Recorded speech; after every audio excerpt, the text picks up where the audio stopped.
Ilir Meta do të vazhdoj përballjen me SPAK në GKKO duke qëndruar në masën e arrestit. Gjykata e lartë ka refuzuar kërkesën për të dalë nga qelia dhe procesin ta ndjek ose në izolim në banesë ose në gjendje të lirë.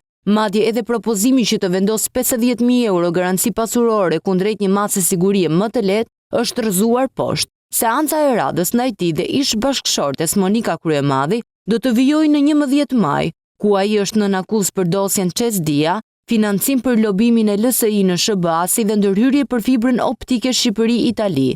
Meta u arrestua në 21 tetor 2024, ndërsa po lëvizte nga zona e Kamzës drejt Tiranës. Prej asaj kohe ai qëndron në paraburgim.